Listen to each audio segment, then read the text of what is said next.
I And was to my still sister, wearing black Sarah Mae when the lawyer Johnson, told I me my bequeath the husband had entirety left of my everything estate, to another woman. including the controlling shares of the 42 company, years of marriage, effective and in immediately. a single The sentence, remainder of my I estate, became both real nothing. and personal, I give, Vanessa devise, Cole. and bequeath to Eliza Daniel Sinclair, Brooks read his calmly, separate property. as if her name belonged in my life.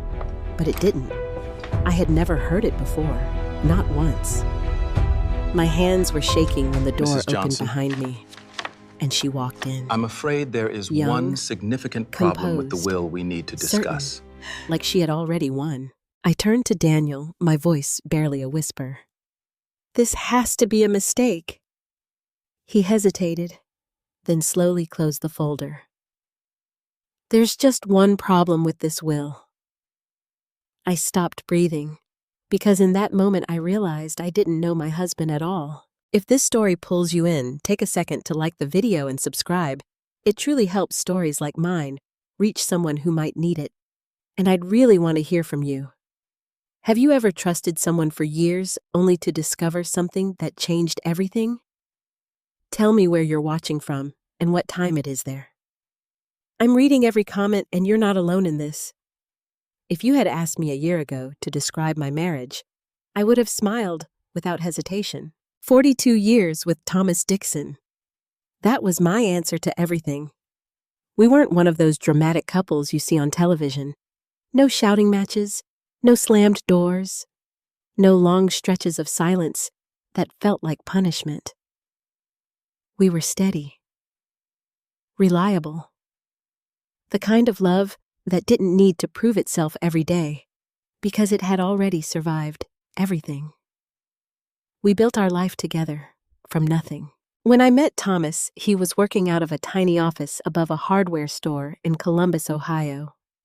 The carpet smelled like dust and old coffee, and the only furniture he owned was a metal desk and 2 mismatched chairs. I remember laughing when he apologized for it. One day he told me, leaning back like he could already see it, "I'm going to build something real. Something that lasts." And he did. Over the years, that cramped office turned into Dixon Supply Group, a regional distribution company that grew bigger than either of us ever imagined.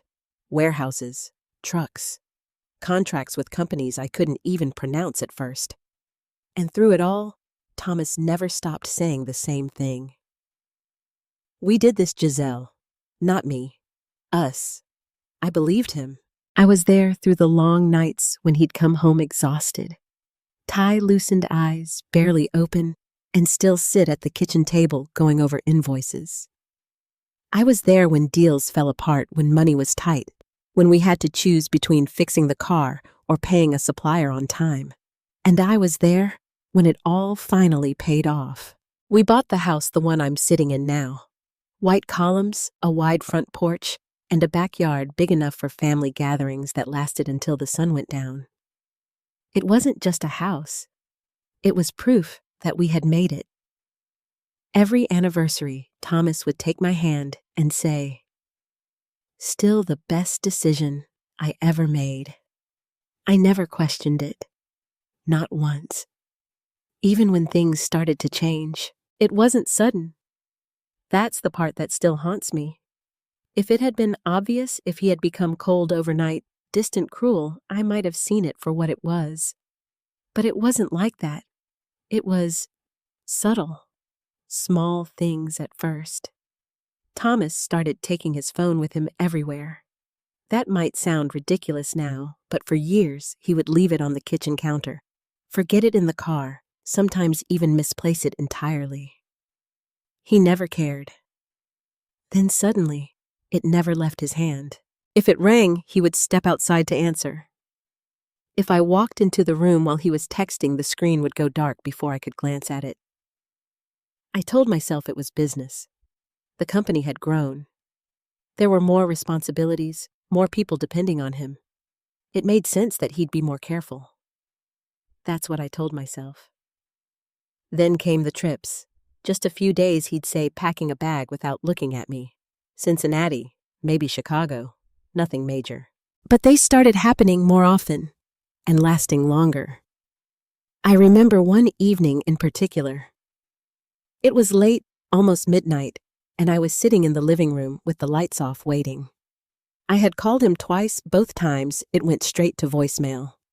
When he finally walked in, he looked surprised to see me awake. "You should have gone to bed," he said, setting his keys down. I was worried, I told him. "You didn't answer your phone." He hesitated, just for a second. Then he smiled. "Meeting ran long. You know how it is." I nodded because that was what I had always done. Accepted his explanations, trusted him. But something about that moment stayed with me. Maybe it was the way he avoided my eyes. Maybe it was the faint scent of a cologne he didn't own. Or maybe it was just the feeling, quiet but persistent, that something had shifted in a way I couldn't quite name. Still, I didn't push. After 42 years, you don't jump to conclusions. You don't accuse the person who has stood beside you through every storm of suddenly becoming someone else. You give them the benefit of the doubt. You tell yourself love doesn't just disappear. And yet, there were other things. Bills that didn't make sense. A receipt from a hotel in a part of town Thomas never did business in. When I asked about it, he barely glanced at the paper. "Client meeting," he said quickly. "They booked the place." I let it go, because that's what you do when you believe in someone. You let things go. Looking back now, I wonder if that was my mistake. Not trusting him, but trusting him without question. The last few weeks before he died were the strangest of all. Thomas became distant, not in a cruel way. He still kissed me goodbye in the morning, still asked if I needed anything from the store, still sat beside me in the evenings watching television like we always had. But it felt like he was somewhere else, like part of him had already left. Sometimes I would catch him staring at nothing, his expression heavy, almost conflicted. When I asked what was wrong, he would shake his head and smile. "Just tired," he'd say. But it wasn't just tiredness. It was something deeper. Something he never told me. The night before he died, I remember standing in the kitchen while he sat at the table flipping through a stack of papers. Legal documents, I assumed. That wasn't unusual for him. "You're working too hard," I said, pouring him a cup of coffee. He looked up at me then. Really looked at me. And for a moment, something in his eyes made my chest tighten. Regret. Or maybe fear. "I need to take care of a few things," he said quietly. "What things?" He hesitated again longer this time. Then he reached for my hand. "I love you, Giselle," he said. It wasn't the words that bothered me. It was the way he said them, like he was saying goodbye. I laughed it off, squeezing his hand. "You're not going anywhere." He didn't laugh. He just held my hand a little tighter, then let go. That was the last real conversation we ever had. The next morning, he was gone. And now sitting in that lawyer's office listening to a stranger's name take my place in his life.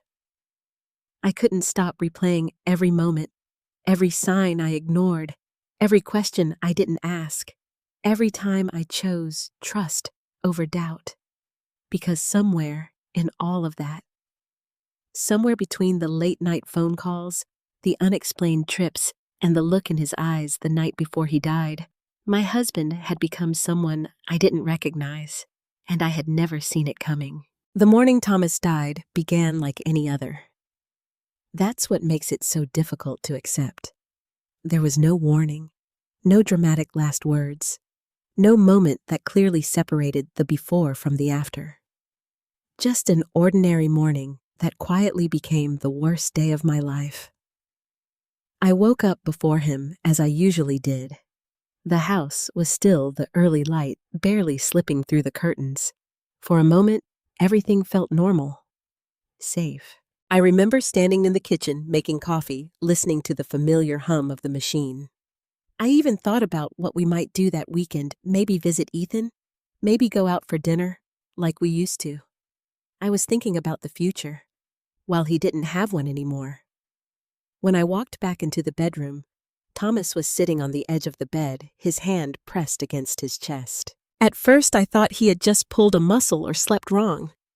He looked uncomfortable, but not panicked. "Are you okay?" I asked. He didn't answer right away. That was the first sign. Thomas always answered me. "I don't know." He finally said, his voice strained. "It feels tight." I moved closer immediately. "Do you want me to call someone?" He shook his head, trying to stand. But then he winced. And that's when everything changed. The look on his face, fear, real fear, hit me like a shock. I had never seen Thomas afraid. Not when the business nearly collapsed. Not when we almost lost everything years ago. Not even when we stood in a hospital room after my own surgery. But now, he was terrified. "Giselle," he said, reaching for me. "Something's wrong." My heart started pounding. "Sit down. Don't move." I grabbed my phone with shaking hands and dialed 911. My voice didn't sound like mine as I tried to explain what was happening. "Chest pain. He can't breathe properly. Please hurry." Every second felt too long. Thomas leaned back against the bed, his breathing uneven. I knelt beside him, holding his hand, trying to keep him calm, even though I could barely breathe myself. "It's going to be okay," I told him. I said it over and over, because I needed to believe it. He looked at me, then his eyes searching mine, like he was trying to hold on to something. "Giselle," he whispered. "Yes, I'm here," I said, quickly squeezing his hand. "I'm right here." His grip tightened weakly. "I'm sorry." The words hit me harder than anything else. Sorry for what I asked, my voice breaking. "Thomas, don't just stay with me. Okay? The ambulance is coming." But he didn't answer. His eyes, they softened. Not with relief, not with peace, with something else, something unfinished. And then his hand went still. "Thomas," I said, shaking him gently. "Thomas." "Nothing. No, no, no." My voice rose, panic flooding every part of me. "Thomas, look at me. Stay with me." I don't know how long I stayed like that, kneeling beside him, begging him to come back, refusing to accept what my eyes were telling me. When the paramedics arrived, they moved quickly professionally, doing everything they could. I watched them numb as they worked on him. Machines, commands, urgent voices. But somewhere deep inside, I already knew. He was gone. They told me it was a heart attack. Sudden, severe. There was nothing I could have done. People kept saying that. Friends, family, even the doctor. There was nothing you could have done. But that didn't make it easier, because I couldn't stop thinking about his last words. "I'm sorry. Sorry for what..." The days that followed passed in a blur. Phone calls, arrangements, visitors coming in and out of the house with soft voices and sympathetic looks. Flowers that filled the living room with a scent that made everything feel unreal. I moved through it all like I was watching someone else's life. Ethan flew in the next day. The moment he walked through the door and saw me, his face crumpled in a way I hadn't seen since he was a child. "Mom," he said, pulling me into a hug. And that's when I finally broke. For a while, the grief was simple. pure. I had lost my husband, the man I had loved for most of my life, the man who had built a world with me. That pain was clear, understandable. It made sense. But then, things started to shift. It began with a phone call. 2 days after the funeral, Daniel Brooks Thomas's lawyer called me. "Giselle," he said gently, "there are some documents your husband finalized recently. We should go over them." "Documents?" I asked, confused. "What kind of documents?" There was a pause. "His will," he said. I frowned slightly. "We already have a will. We made it years ago." "I understand," Daniel replied carefully. "But Thomas made some updates. Not long before his passing. Something about the way he said it made my stomach tighten." "Updates," I repeated. "What kind of updates?" "I think it would be best if we discussed that in person." That feeling came back. The same one I had tried to ignore for weeks. The quiet, persistent sense that something wasn't right. "When did he do this?" I asked. "About 3 weeks ago," Daniel said. 3 weeks. That was around the same time Thomas had started acting differently. The phone calls, the trips, the distance. I swallowed hard. "Did he mention it to you? Why he was making changes?" Another pause. "No," Daniel said. He didn't explain much. After the call ended, I sat there in the silence of the house, staring at nothing. 3 weeks ago. What had happened 3 weeks ago, I tried to remember. I saw flashes Thomas at the kitchen table with those papers, his expression tense. The way he had avoided my questions. The way he had looked at me that night, like he was carrying something he couldn't say. "I need to take care of a few things." That's what he had told me. And now those things were waiting in a lawyer's office, waiting for me to discover them. Ethan found me sitting there. "You okay?" he asked quietly. I hesitated. Then I shook my head. "Your dad changed his will," I said. He frowned. "Changed it? Why would he do that?" "I don't know," I admitted, "but we're going to find out." Because for the first time since Thomas died, the grief wasn't the only thing I felt. There was something else now, something sharper, something colder. Doubt. And deep down, I knew whatever I was about to hear in that office, it was going to change everything. The lawyer's office felt colder the second time I walked in. Maybe it was just me. Maybe grief had sharpened into something else, something heavier, more suffocating. Or maybe it was the silence, the kind that presses against your chest and makes every sound feel too loud.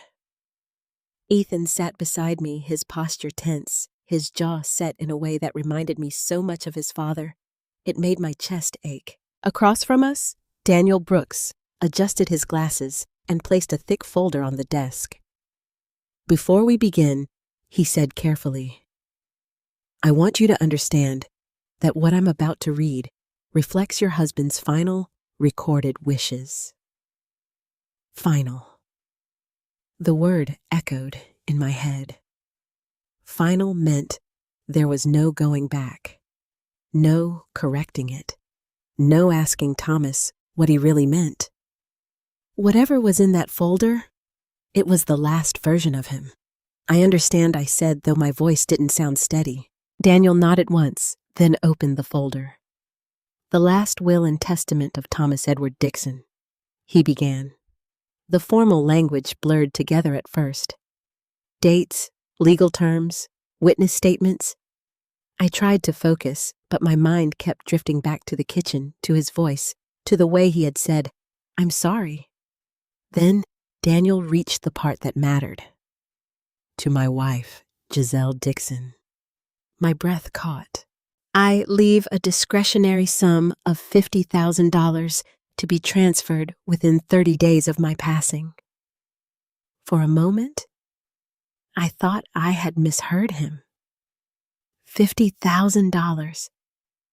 That wasn't even a fraction of what we had built together. That's... Ethan muttered beside me, but he didn't finish the sentence.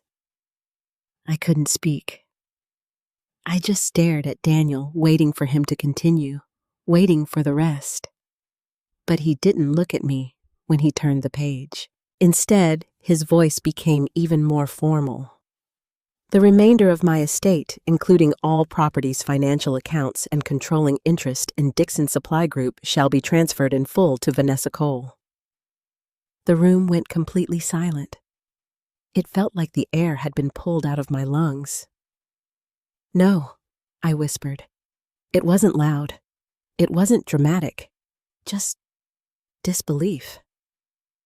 Daniel lowered the paper slightly, his expression unreadable. I'm sorry, Giselle, he said quietly. No, I said again, this time shaking my head. That's not right. That's not possible. Ethan leaned forward suddenly. There has to be a mistake. My dad would never... This document was signed and notarized 3 weeks ago, Daniel interrupted gently. It is legally binding unless successfully contested. 3 weeks. The same words again. 3 weeks ago. That's when he... I stopped myself, my thoughts racing. That's when he started acting differently. Ethan turned to me. Mom, this doesn't make sense. There has to be something else. There is, Daniel said carefully. We both looked at him. This is unusual. Unusual. That was one way to put it. Unusual how I asked. Daniel hesitated, clearly choosing his words. For one, he said the drastic change in beneficiary is significant. In most long-term marriages, especially ones with jointly built assets, such a decision would typically involve discussion, or at least prior indication. I had no idea, I said. None. I understand, he replied. And secondly, he paused again. My heart started pounding. There are some inconsistencies in the document. Inconsistencies, Ethan repeated. Daniel nodded. Yes, the signature, for instance. It appears slightly irregular compared to your husband's previous records. I felt something shift inside me, a small crack in the solid wall of devastation. What does that mean? I asked. It could mean several things, Daniel said. It could be nothing, simply the result of fatigue or illness. But in some cases, it may indicate that the person signing was under physical or cognitive distress. Distress. The word hung in the air. You mean he wasn't himself? Ethan said slowly. Daniel didn't answer directly. I'm saying it's something worth examining, he replied. For the first time since the reading began, I felt something other than grief. Not relief. Not yet. But something. A question. If this isn't right? I said, my voice barely above a whisper. Then how did it happen? Daniel closed the folder. That he said is what we need to figure out. Before I could respond, the door behind us opened. And that's when she walked in. Vanessa Cole. She didn't look like someone who belonged in a lawyer's office. Not in the way I expected. She was younger than I had imagined, maybe mid-30s. Tall, composed, dressed in a simple but elegant outfit that made her stand out without trying too hard. Her expression was calm. Too calm. Like none of this surprised her. Like she had been expecting this moment. Her eyes moved from Daniel to Ethan, and finally to me. And when they settled on me, she smiled. Not warmly, not kindly, just confidently. You must be Giselle, she said. Her voice was smooth, controlled. I didn't respond. I couldn't. This was the woman who had taken everything from me. The woman whose name had just erased 42 years of my life. Ethan stood up abruptly. "Who the hell are you?" Vanessa didn't even look at him. "I think you already know," she said calmly. "No," I snapped, finding my voice again. "I don't. Because my husband never mentioned you. Not once." Her smile didn't fade. "That doesn't mean I wasn't important," she replied. The audacity of that sentence hit me like a slap. "Important," I repeated. "You walk in here, take everything he built, everything we built, and you call yourself important." Daniel shifted uncomfortably. "Perhaps we should keep this conversation." "No," I said firmly. "I want to hear this." I looked straight at Vanessa. "Tell me," I said, "who are you to my husband?" For a moment, she studied me. Then she stepped closer. "I was the one who was there for him," she said quietly. The words were simple, but the implication behind them was anything but. "What is that supposed to mean?" Ethan demanded. Vanessa finally glanced at him. "It means," she said evenly, "that your father made his own choices." My chest tightened. "No," I said, shaking my head. "That's not true. That's not who he was." "You're sure about that?" she asked, tilting her head slightly. The question felt like a challenge, like she knew something I didn't, like she had seen a version of Thomas that I had somehow missed. And for the first time, a terrible thought crossed my mind. What if she was right? What if in those last weeks, the man I thought I knew had become someone else entirely?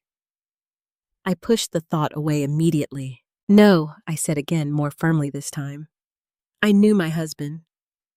Vanessa's expression didn't change, but there was something in her eyes now, something colder.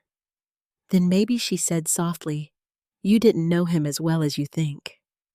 The room fell silent again. But this time, it wasn't just grief filling the space. It was doubt. Because somewhere between her words and the look Thomas had given me the night before he died, a question was beginning to form. One I wasn't ready to answer. What if the truth wasn't just painful? What if it was something I couldn't survive? I didn't sleep that night. Not really. I lay in our bed, my bed now, I suppose, staring at the ceiling, replaying every second of that meeting over and over again. Vanessa's voice, her smile, the way she looked at me like I was the outsider in my own life. "You didn't know him as well as you think." The words wouldn't leave me alone. By morning, grief had hardened into something sharper. Anger, not the kind that explodes all at once, but the slow, burning kind that sits in your chest and refuses to fade. Ethan found me in the kitchen, still in the same clothes from the day before. "Mom, you didn't sleep, did you?" I shook my head, pouring myself another cup of coffee. I didn't even want. "We're not letting this go," he said firmly. "There's no way Dad just gave everything away to that woman. I wanted to believe that. I needed to believe that." But doubt was still there, whispering quietly. "What if he did?" I asked, my voice low. Ethan froze. "You don't actually think that?" "I don't know what to think anymore," I admitted. "That's the problem." He stepped closer, lowering his voice. "That woman, Vanessa, she's lying. You can see it." "Yes," I said slowly. But about what? That was the question. Because Vanessa hadn't denied anything. She hadn't tried to explain herself in detail either. She had simply stood there, confident, untouchable, like she knew something we didn't. "I want to know who she really is," I said finally. Ethan nodded immediately. "Then we find out." The first place I went wasn't the lawyer's office. It was Thomas's study. I hadn't stepped inside since the funeral. I couldn't. It still smelled like him, his cologne, the faint scent of paper and ink. the quiet presence that used to fill the room even when he wasn't speaking. Now it felt hollow. But I forced myself in, because if there were answers anywhere, they would be here. I started with the desk, drawers filled with files neatly organized the way Thomas always kept them. Business documents, contracts, old tax returns. Everything looked exactly as it always had. Normal. Too normal. I moved to the cabinet behind the desk, opening it slowly. More folders, more paperwork. Nothing that explained Vanessa Cole. Nothing that explained why my husband would erase me from his life. I closed my eyes for a moment, trying to steady myself. Think. Where would he keep something he didn't want me to find? That thought alone made my chest tighten. But I pushed forward. I checked the shelves, next books, binders, a few personal journals he had kept over the years. I flipped through one of them, scanning quickly. Notes about business meetings. Ideas. Reminders. Nothing personal. Nothing emotional. Nothing about her. I was about to close it when something slipped out from between the pages. A folded piece of paper. My hands hesitated for a second before I picked it up. I unfolded it slowly and felt my stomach drop. It was a receipt, a hotel receipt. Not just any hotel, the same one I had found weeks ago. But this one was different. This one had two names, Thomas Dixon and Vanessa Cole. My hands started shaking. No, I whispered under my breath. Ethan stepped closer. What is it? I handed him the paper. He read it, his expression darkening instantly. This is from last month, he said. Mom, this isn't business. I didn't answer, because I didn't want to say it out loud. I didn't want to give that thought shape, but it was already there, growing. What if... Ethan hesitated, then forced the words out. What if she's not just some random woman? I closed my eyes. Don't, I said quietly. But Mom, I said don't. My voice cracked, because I already knew what he was going to say, and I wasn't ready to hear it. Not yet. By the afternoon, I couldn't stay in that house any longer. Every room felt like it was closing in on me. Every memory felt different now. Changed. I needed answers. And there was only one person who might give them. Vanessa. I didn't tell Ethan where I was going. I just grabbed my keys and left before I could change my mind. Her address wasn't hard to find. It was listed in the legal documents Daniel had shown us. A downtown apartment, modern, expensive, nothing like the life I had imagined for someone who claimed to care about my husband.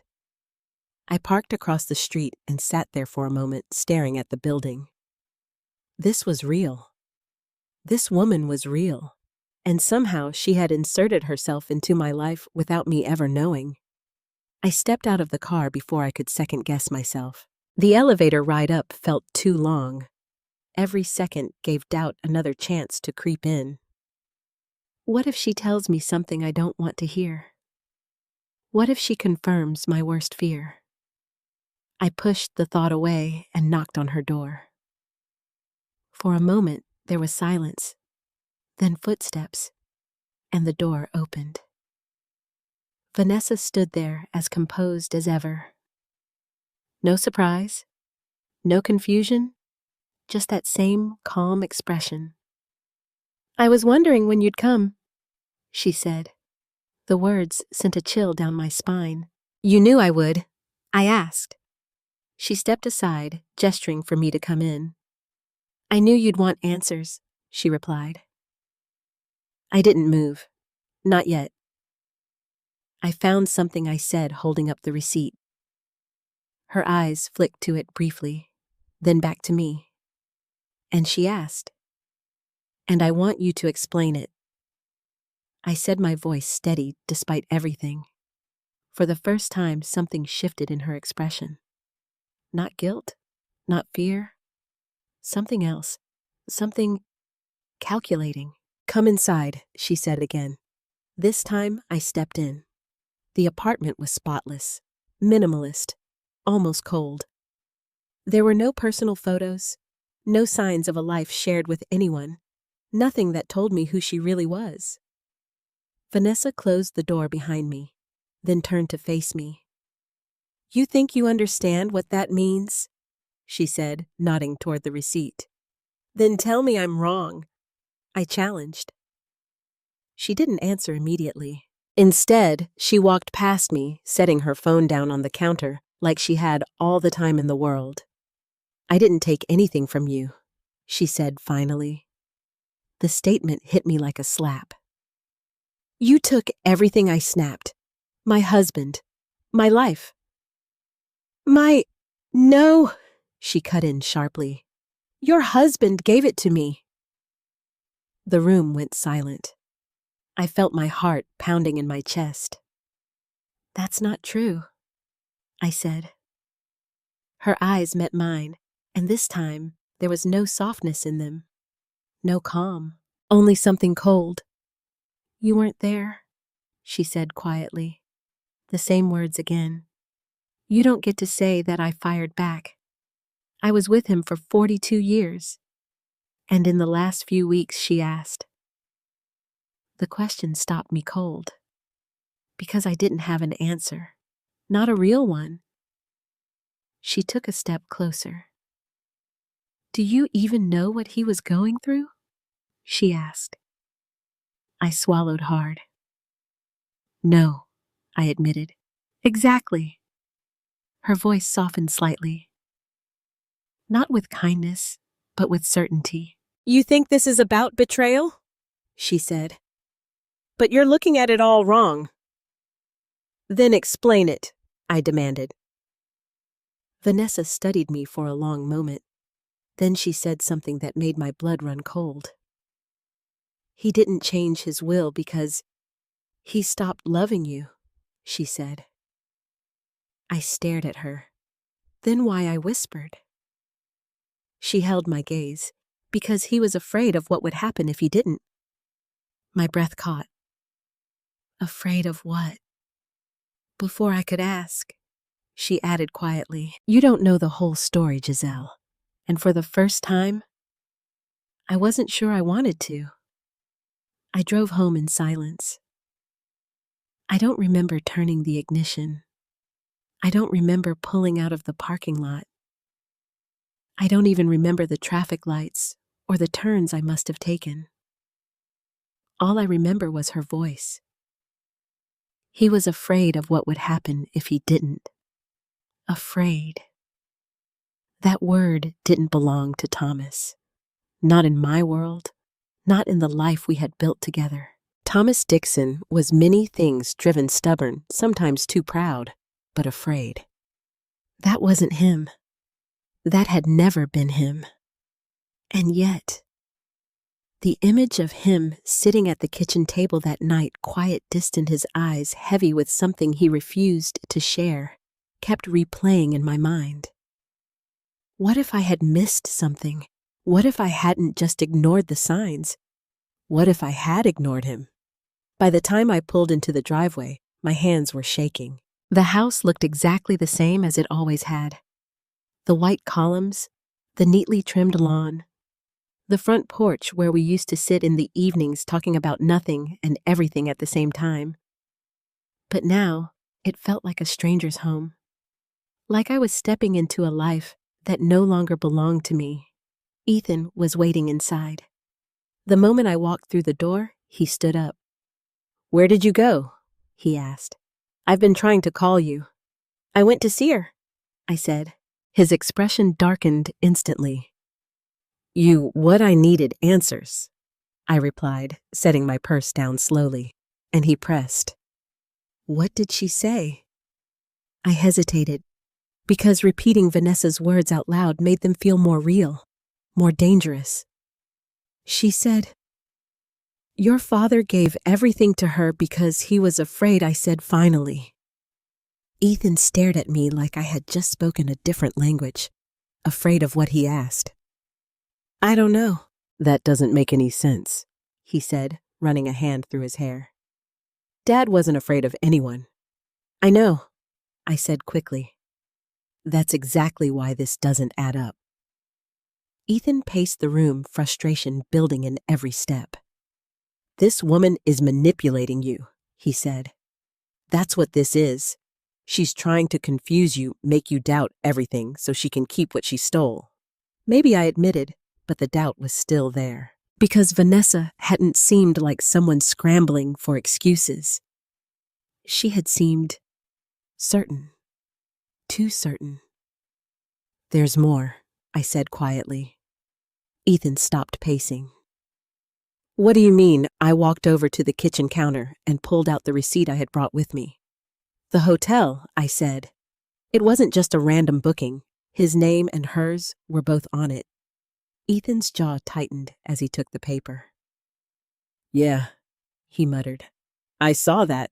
I asked her about it," I continued, and she didn't deny it. The silence that followed was heavy. Too heavy. Ethan let out a slow breath. "So what are you saying, Mom?" I shook my head quickly. "I'm not saying anything. I'm just trying to understand." But he didn't look convinced. "You think he was having an affair?" he said flatly. The word hit me like a blow. Affair. 42 years.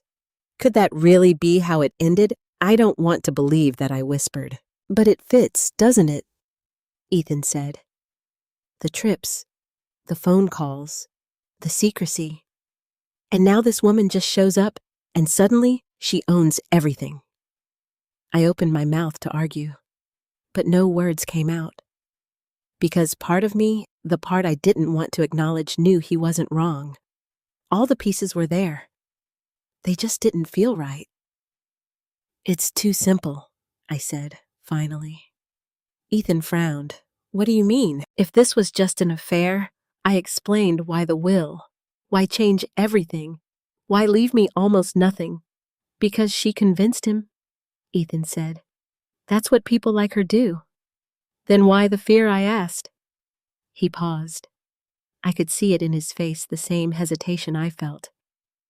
"Because that part didn't fit." "Maybe she's lying about that," he said after a moment. Maybe I agreed. But something inside me wouldn't let it go. Because I had seen Thomas that night. The way he looked at me. The way he said, "I'm sorry." That wasn't the face of a man who had simply fallen in love with someone else. That was the face of a man carrying something heavy. Something he didn't know how to explain. "I need more," I said quietly. More what Ethan asked. More than her version. More than guesses. "I need proof." Ethan nodded slowly. "Then we find it." That night, I went back into Thomas's study. But this time, I wasn't looking for memories. I was looking for answers. I started with his computer. It took me a few tries to remember the password. Thomas had always insisted on using combinations of dates that meant something to him.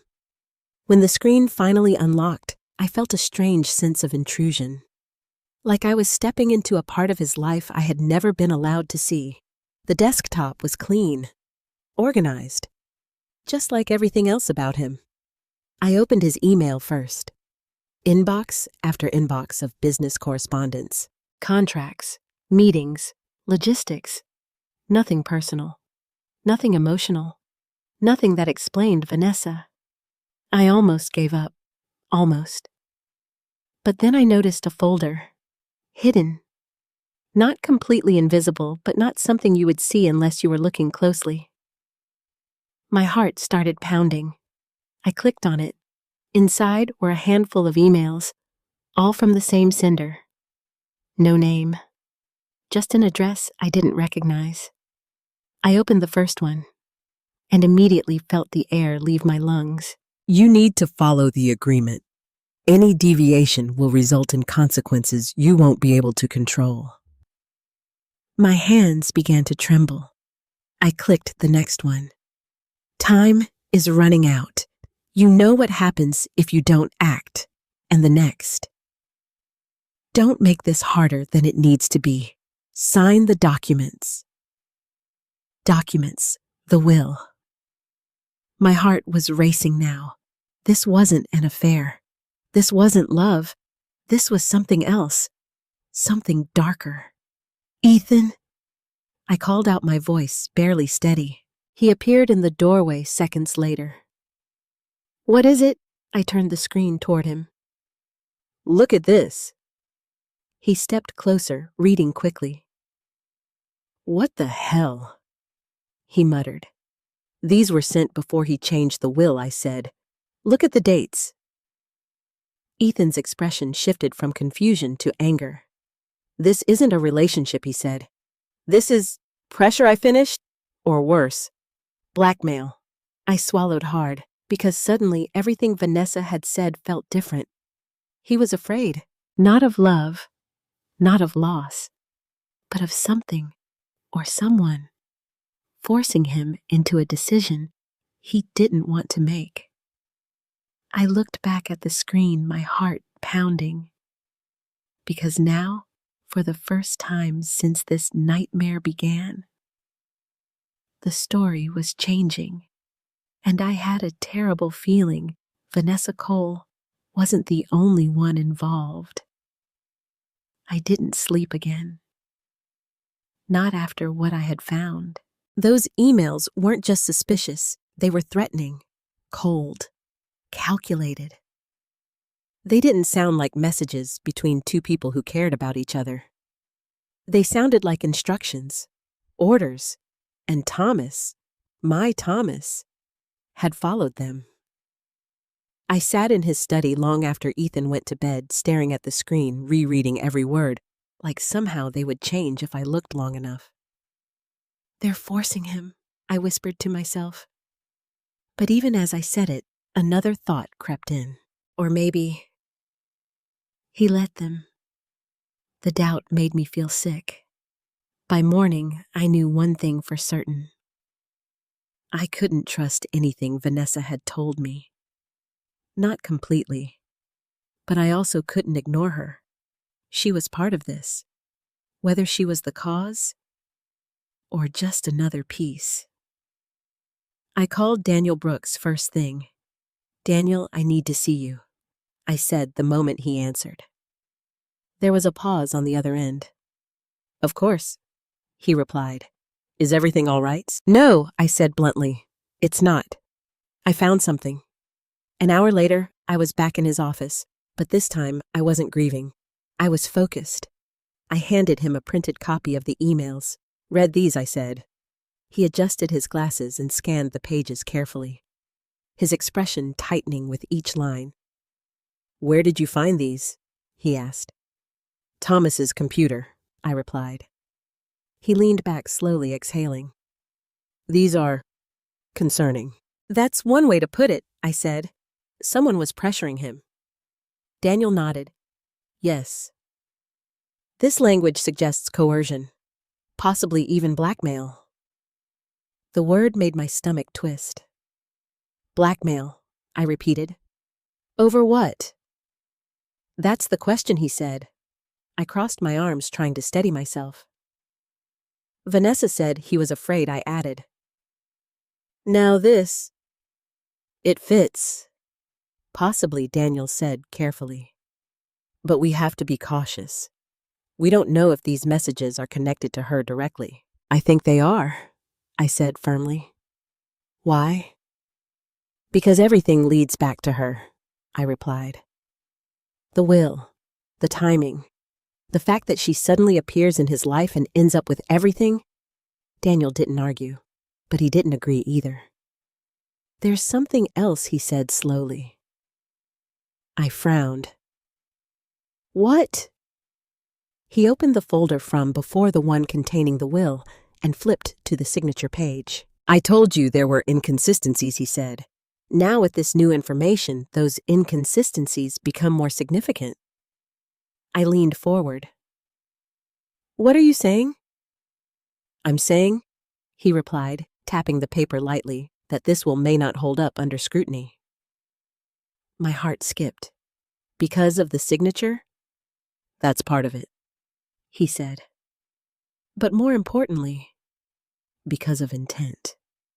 Intent. If your husband was coerced, if he was under pressure or not in full control of his decisions, then the validity of this document can be challenged. Hope. It wasn't strong, it wasn't certain, but it was there. For the first time since this nightmare began, I felt it. So, what do we do? I asked. Daniel looked at me seriously. We investigate, he said. We gather evidence, and if necessary, we take this to court. When I got back home, Ethan was already waiting. Well, he asked. I told him everything. The emails, Daniel's reaction, the possibility of challenging the will. By the time I finished, his expression had shifted from anger to something more controlled, determined. So we fight, he said. Yes, I replied, but something still didn't sit right. We're missing something, I added. Ethan frowned. Like what? I don't know, I admitted. But this doesn't feel complete. There's something we're not seeing. He leaned against the counter, thinking. Then we go back to the beginning, he said. We figure out when all of this started. I nodded slowly. 3 weeks. That was the key. Everything changed 3 weeks before Thomas died. That's when he updated the will, I said. That's when the email started, Ethan added. And that's when Vanessa appeared, I finished. The room fell silent, because suddenly the timeline was clear, and it pointed to one unavoidable truth. This wasn't random. This was planned. That afternoon, I did something I hadn't done in years. I went through Thomas's phone records. Not the ones on his phone, those were locked, but the billing statements from our account. Call logs, numbers, dates, patterns. At first, it all looked like noise. Business calls, contacts, routine. But then I noticed one number. It appeared over and over again. Late at night, early in the morning, sometimes multiple times a day. Always within the last 3 weeks. My heart started racing. Ethan, I called out. He came into the room quickly. What is it? I pointed at the number. This one, I said. He called it constantly. Ethan leaned in, scanning the list. Do you recognize it? He asked. I shook my head. No, I said, but I think I know who it belongs to. I didn't hesitate this time. I dialed the number. My hand trembled as I held the phone to my ear. 1 ring, 2, 3. Hello. The voice on the other end was familiar. Too familiar. Cold. Controlled. Vanessa. I felt my grip tighten. We need to talk, I said. There was a brief silence. Then, I was expecting your call, she replied. Of course she was, because somehow she always seemed one step ahead. Where are you? I asked. There was a pause. Then she gave me an address. Not her apartment. Somewhere else. I'll be there in 30 minutes, she said. Before I could respond, the line went dead. I stared at the phone for a moment, my heart pounding. She answered, didn't she? Ethan asked. I nodded slowly. It's her, I said. She was the one calling him. Ethan's expression hardened. Then we finally get the truth. Maybe. But as I grabbed my keys again, a new feeling settled in my chest. Not just anger, not just determination, fear. Because if Vanessa had been speaking to Thomas all those nights, if she had been the one pressuring him, then this wasn't just about money.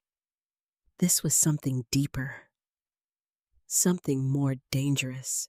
And as I drove towards the address she had given me, one thought kept repeating in my mind. What if I wasn't just uncovering the truth? What if I was walking straight into it? The address Vanessa gave me wasn't what I expected. Not an office, not an apartment, a hospital.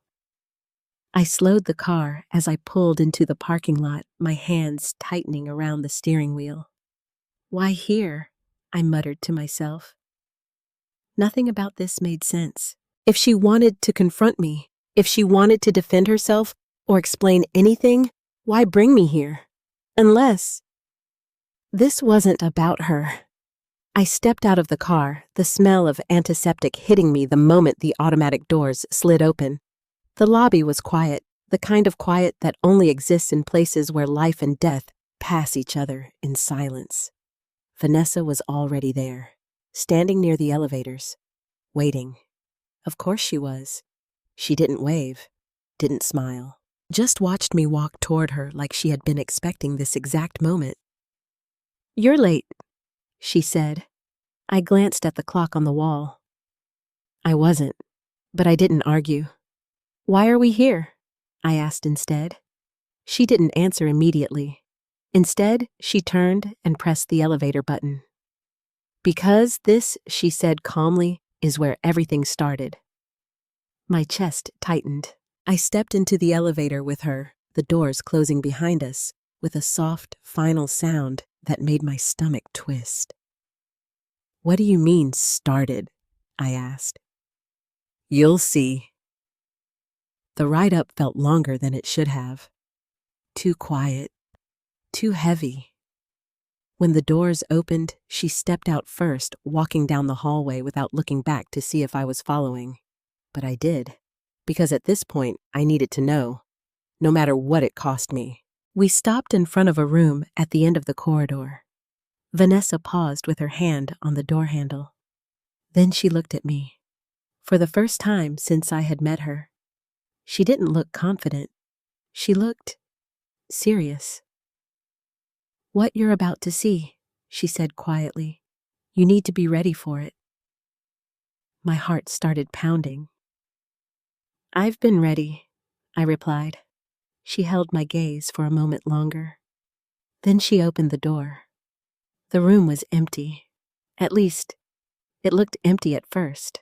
Just a hospital bed, machines, a chair by the window. The kind of room I had been in before.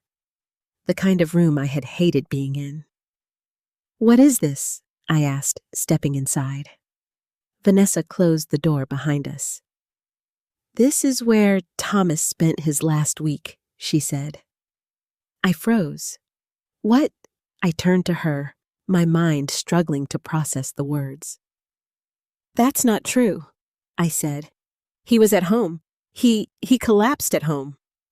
"Yes," she said. "He did." "Then what are you talking about?" She stepped further into the room, her eyes moving slowly across the space, like she was remembering something. "He was here before that," she said. "For 5 days." My head started spinning. "No," I said. "No, I would have known." "Would you?" she asked quietly.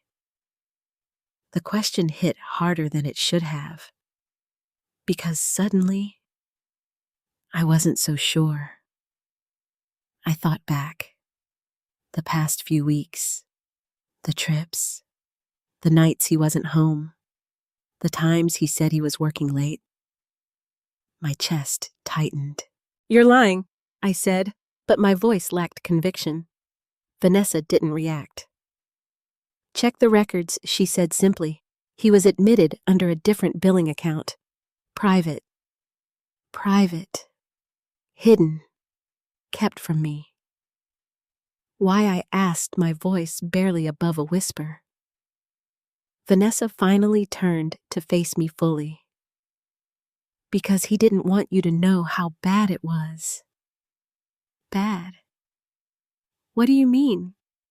She hesitated. Just for a second. Then she said it. He was on medication that affected his cognition, she explained. Strong medication. It made him confused at times, disoriented. The words felt like they were being spoken underwater. Distant, unreal.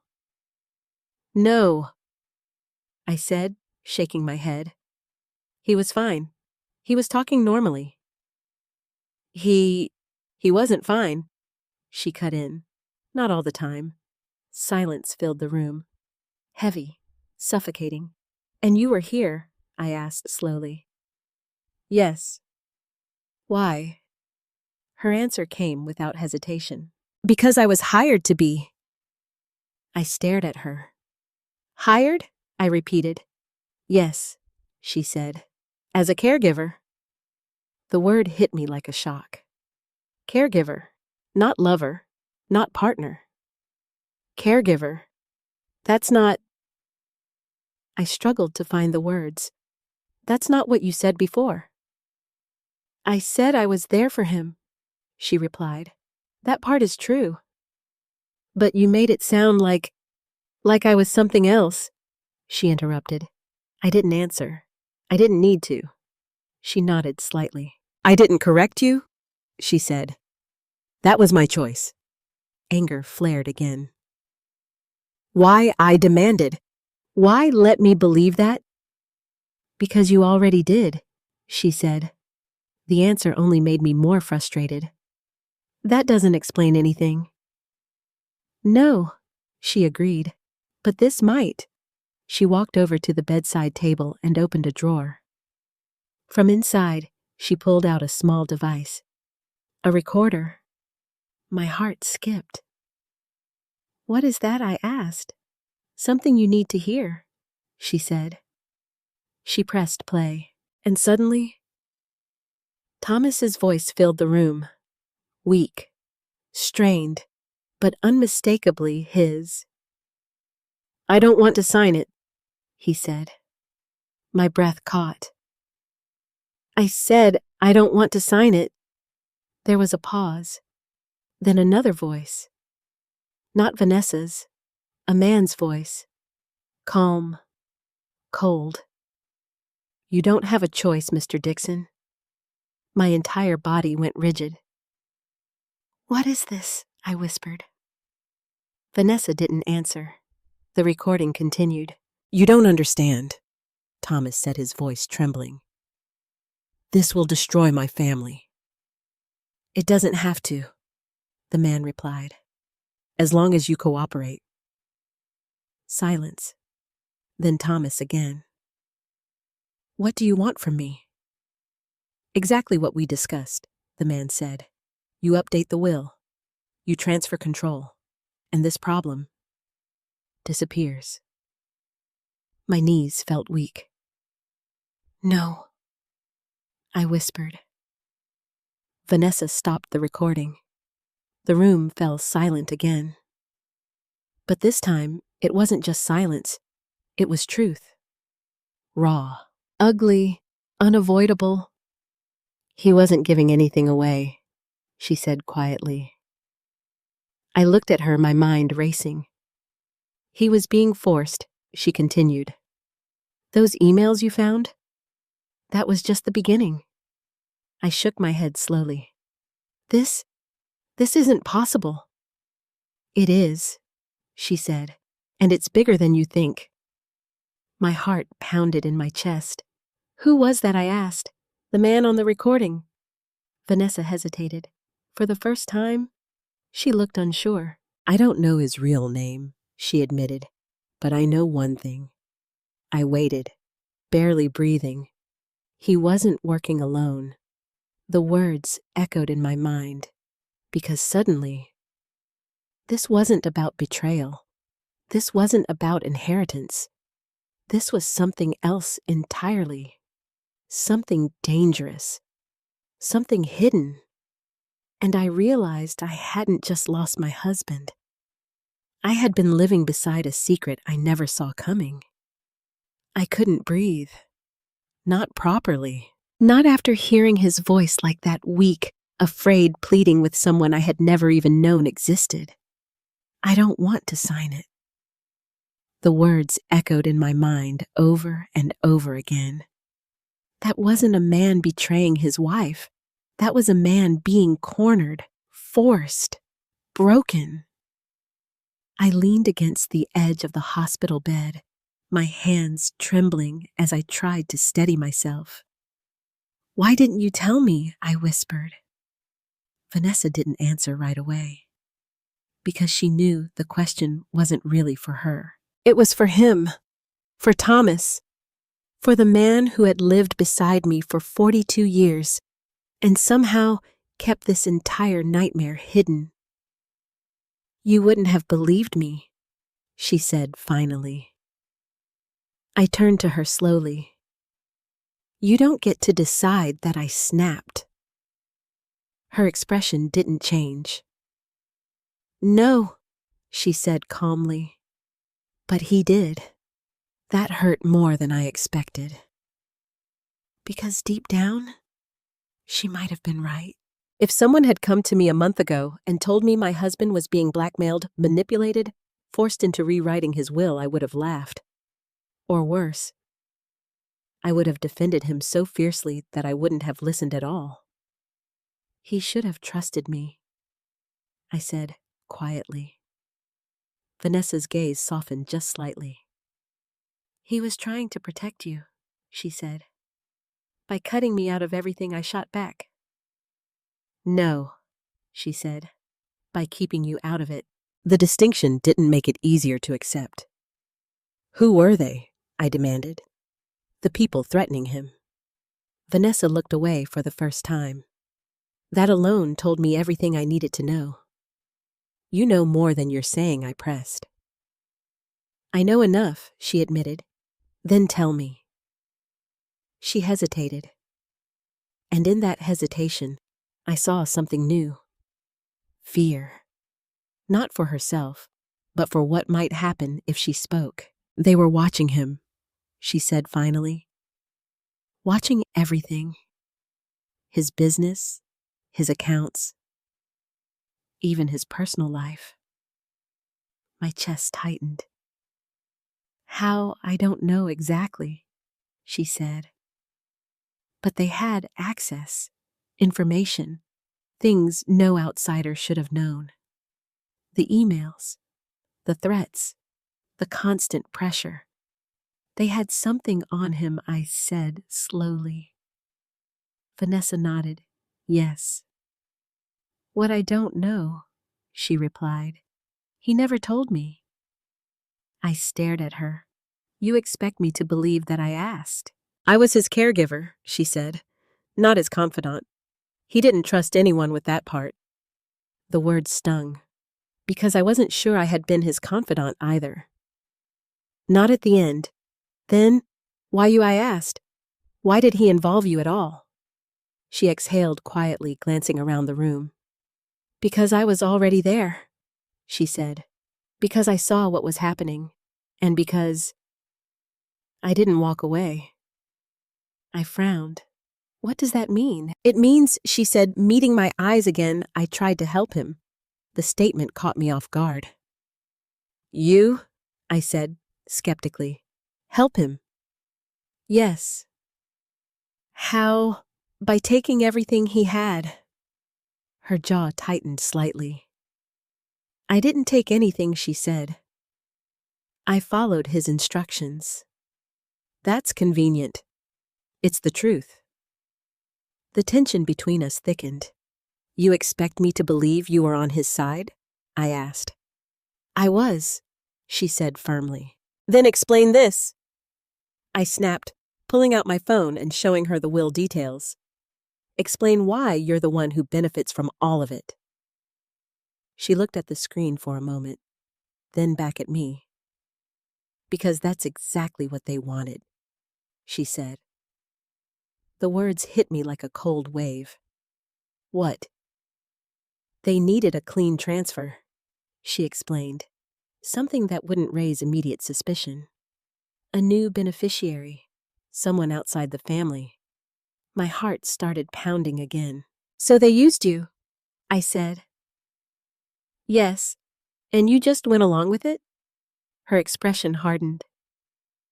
No, she said. I adapted to it. I didn't understand. What does that even mean? It means I didn't trust them either, she said. And I knew if I refused, they'd find someone else. Someone who wouldn't hesitate to do exactly what they wanted. Silence filled the room. Because suddenly, her role didn't look as simple as I had thought. You're saying you were protecting him? I said slowly. I'm saying I was buying him time, she corrected. For what? She hesitated again. Then she said something that made my stomach drop. For him to find a way out. A way out. I shook my head. He died before he could. I said. Vanessa's eyes flickered. Yes, she said quietly. He did. The weight of that truth settled heavily between us. Because now, this wasn't just about what happened after he died. It was about what he had been trying to do before. He was planning something, I said. Vanessa nodded. I think so. What I don't know, she admitted, but he was desperate. You could see it in everything he did. The memory hit me instantly. That night, the way he held my hand. I need to take care of a few things. My chest tightened. He was trying to fix it, I whispered. Yes, she said. And he couldn't. No. The silence that followed was different this time. Not just heavy. Final. Because no matter what he had planned, no matter what he had tried to do, he didn't get the chance to finish it. And now, whatever he had started, it was up to me. What happens now? I asked. Vanessa looked at me carefully. That depends on you, she said. On me? Yes. How? Because now you know, she said. And once you know, you're part of it too. The words sent a chill through me. I didn't ask for this, I said. No, she agreed, but neither did he. I swallowed hard. Do you think they're still watching? I asked.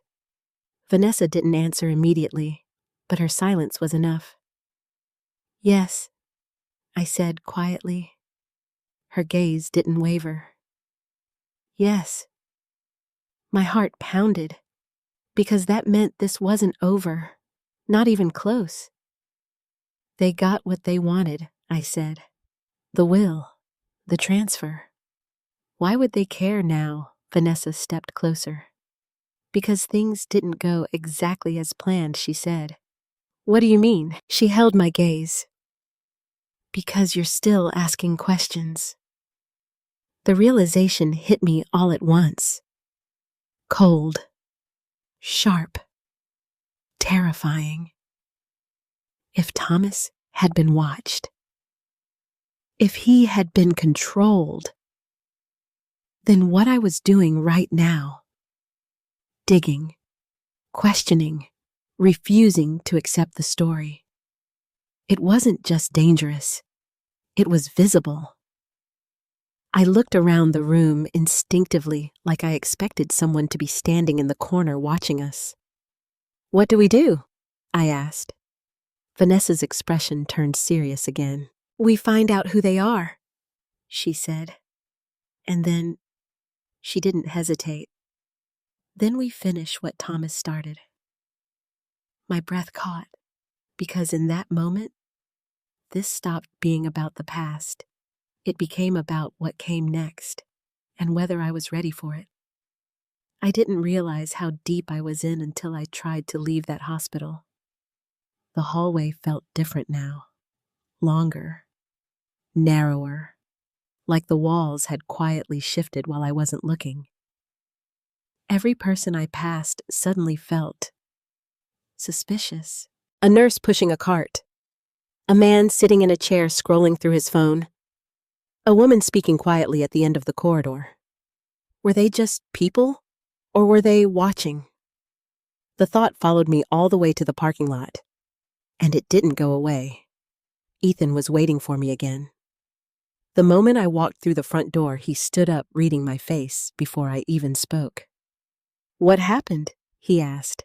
I didn't answer right away. I just stood there, trying to figure out how to say it. How to explain that everything we thought we knew was wrong. That woman, Vanessa, I began slowly. She wasn't his affair. Ethan blinked. What? She was hired? I continued. A caregiver. He was in the hospital before he died. For days. His confusion turned into disbelief. That's impossible. We would have known. That's what I said, I replied. But it's true. He kept it hidden. Ethan ran a hand through his hair, pacing again. Why would he do that? Because he was being threatened, I said. That stopped him. Threatened? He repeated. I nodded and pulled out my phone, playing a short piece of the recording Vanessa had given me. Thomas's voice filled the room. I don't want to sign it. Ethan froze. And as the second voice followed, you don't have a choice. I watched the color drain from his face. What the hell is this? He whispered. They were forcing him, I said. Forcing him to change the will. To transfer everything. Ethan shook his head slowly like he was trying to wake himself up from a bad dream. No, this doesn't make sense. Why him? Why Dad? I don't know. I admitted. But it's real. Silence fell between us. Heavy. Dangerous. Who are they? He asked finally. I don't know that either, I said. But Vanessa said one thing: he wasn't dealing with just one person. Ethan's eyes narrowed. So it's a group? Yes. And they're still out there. Yes. The room felt colder. Because suddenly, this wasn't just a mystery. It was a threat. I'm going to call the police, Ethan said abruptly. No, I said immediately. He turned to me, stunned. What, Mom? This is serious. This is criminal. I know I said. But we don't have enough. We have that recording, which proves someone pressured him, I replied. But it doesn't prove who or why. Ethan clenched his jaw. So we just do nothing? No, I said firmly. We do this the right way. He crossed his arms. And what's that? We find out what they had on him? I said. Ethan frowned. What do you mean?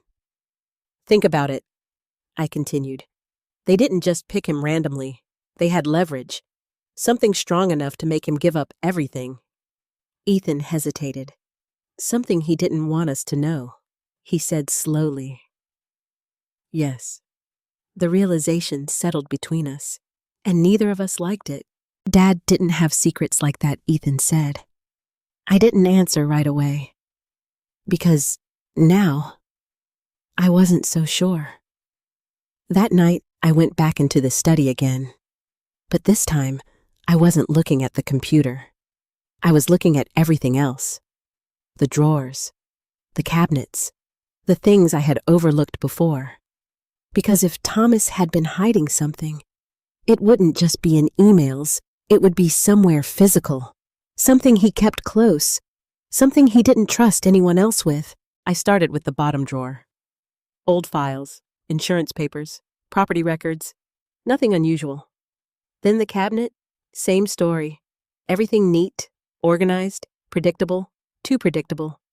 Come on, I muttered under my breath. Think like him. If he was scared, if he was being watched, where would he hide something important? My eyes drifted across the room, to the bookshelf. Thomas rarely touched those books. They were more decoration than anything else, which made them perfect. I walked over slowly, running my fingers along the spines. Nothing. Nothing. Nothing. Then one book shifted slightly, just enough to catch my attention. I pulled it out and felt something slide inside. My heart jumped. I flipped it open, and there it was. A small envelope, unmarked, unlabeled, hidden where no one would think to look. My hands trembled as I opened it. Inside were photos. Several of them. And the moment I saw the first one, everything inside me went cold. It was Thomas, but not the Thomas I knew. He was sitting at a table, across from someone, a man. I recognized the setting immediately, our company office, but this wasn't a business meeting. The man across from him wasn't smiling. He wasn't even pretending to. He was leaning forward, intense, dominant, and Thomas looked defeated. The next photo, closer. The man's face was clearer now. Sharp features, cold eyes. The kind of face you don't forget. And in the corner of the image, a folder with a logo. I leaned in closer, my breath caught, because I recognized it. Dixon's Supply Group, our company. Ethan, I called, my voice tight. He came in quickly. What is it? I handed him the photos. He looked at them, his expression shifting rapidly. What is this? He asked. I don't know, I said, but it's connected.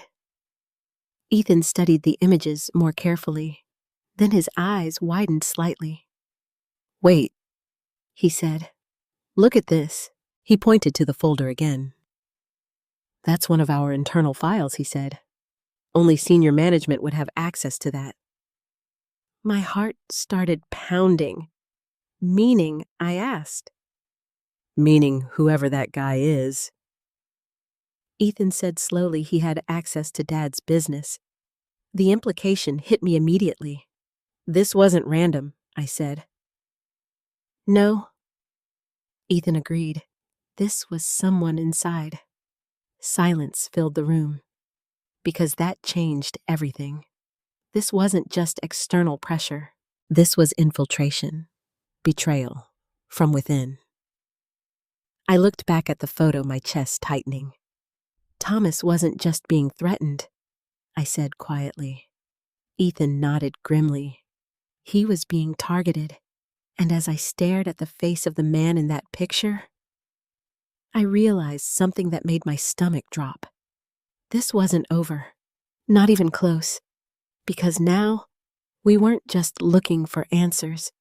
We were looking for someone who had been right there, inside our lives all along. I couldn't stop staring at the man in the photograph. There was something about his face, something cold, precise, almost rehearsed, that made my instincts scream.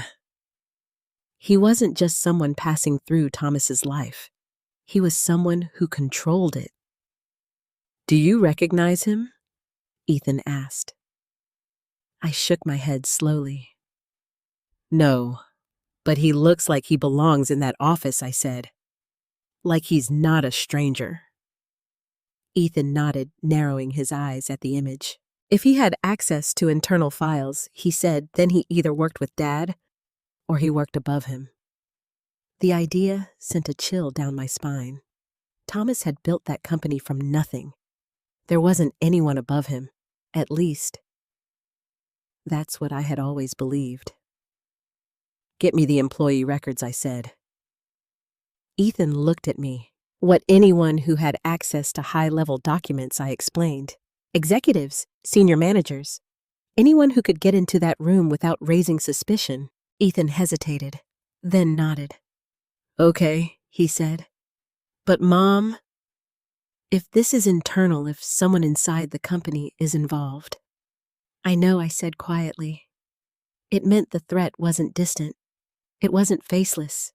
It was close. Too close. Within an hour, Ethan had everything pulled up on his laptop. Names, positions, photos. A list of people I had trusted for years. This is everyone with clearance, he said. I sat beside him, my heart pounding as we began going through them one by one, manager after manager. Faces I recognized, people who had come to our home, shaken my hand, smiled at me like they respected the life Thomas and I had built. Nothing. Nothing. Then we stopped, simultaneously. There, Ethan said. I leaned in. The face on the screen, it was him. The same man from the photo, the same sharp eyes, the same expression. Only now he had a name. Richard Hale, Ethan read aloud. The name felt heavy, like it carried something behind it. What does he do? I asked. Ethan scrolled down. Chief Financial Officer. My breath caught. CFO. The person who had access to everything. Accounts, transactions, confidential records. The person who could see what no one else could. Of course, I whispered. Ethan looked at me. What? He had leverage, I said. He knew everything about Thomas's finances. If there was anything that could be used against him, it would be him, Ethan finished. Silence settled between us. Because now, we had a name, and names make things real. How long has he been with the company, I asked. Ethan checked. About 6 years, he said. 6 years. Long enough to earn trust. Long enough to learn everything. Long enough to plan something like this. Did Dad ever mention him? Ethan asked. I thought back.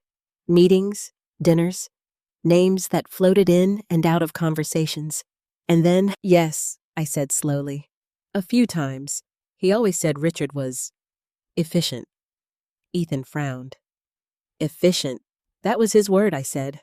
Not warm, not friendly, just efficient.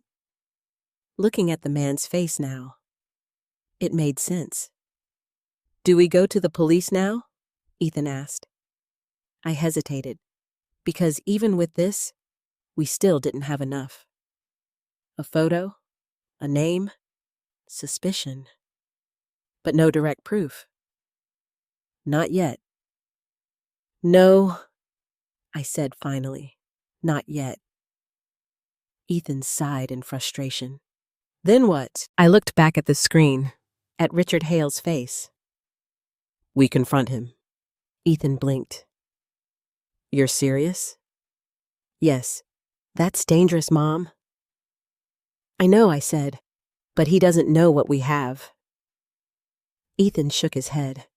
Or maybe he knows everything. The thought made my stomach twist. Because if Vanessa was right, if they were watching, then Richard might already know we were getting close. We don't have a choice, I said quietly. Ethan didn't argue, because deep down, he knew it too. The next morning, I walked into Dixon Supply Group for the first time since Thomas died. The building looked exactly the same. Glass doors, polished floors, employees moving with quiet efficiency. But everything felt different, like I was seeing it for the first time. Not as a place we built together, but as a place that had been hiding something from me. Something dangerous. Mrs. Dixon, the receptionist said softly, standing as I approached. I'm here to see Richard Hale, I said. Her expression flickered just for a second. Then she nodded. I'll let him know. As I waited, I could feel eyes on me, employees whispering quietly, watching, wondering why I was here. They thought I was grieving. They thought I was broken. They had no idea. "Ms. Dixon," the voice came from behind me, calm, controlled. I turned slowly, and there he was, Richard Hale. In person, he looked exactly the same as in the photo. Sharp suit, measured posture, eyes that didn't miss anything. "I'm sorry for your loss," he said. The words sounded rehearsed, empty. I held his gaze. "Thank you," I replied. There was a brief pause. Then he gestured toward his office. "Would you like to talk privately?" "Yes," I said. His office was immaculate, too immaculate. Everything in its place, nothing out of line. It felt less like a workspace and more like a controlled environment, like him. He closed the door behind us, then turned to face me. "What can I do for you?" he asked. I didn't sit. Neither did he. "I think you already know," I said. "For the first time?" Something shifted in his expression. "Not much, but enough." "I'm not sure I follow," he replied. I reached into my bag and pulled out the photo, then placed it on his desk. Slowly, deliberately. "I think you do," I said. He looked down at it, and for a fraction of a second, the mask slipped. It was subtle, barely noticeable, but I saw it. Recognition. Then it was gone, and the calm returned. "Where did you get this?" he asked. His voice hadn't changed, but something underneath it had. "Does it matter?" I replied. He didn't answer immediately. Instead, he studied me, carefully, like he was recalculating something. "You've been asking questions," he said finally. It wasn't a question. It was a statement. My heart started pounding. "Yes," I said. He nodded slowly. I was wondering how long it would take. The words sent a chill through me. So Vanessa was right. They were watching. "Then let me make this simple," I said, forcing my voice to stay steady. "Whatever you did to my husband, whatever you forced him into it, ends now." Richard's expression didn't change, but his eyes, they darkened. "You're misunderstanding the situation," he said calmly. "No," I replied. "I think I'm finally starting to understand it." Silence stretched between us, tight, dangerous.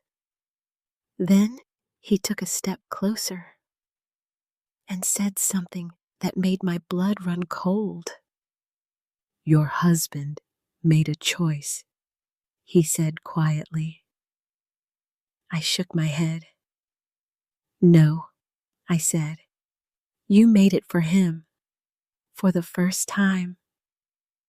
He smiled, not kindly, not warmly, but knowingly.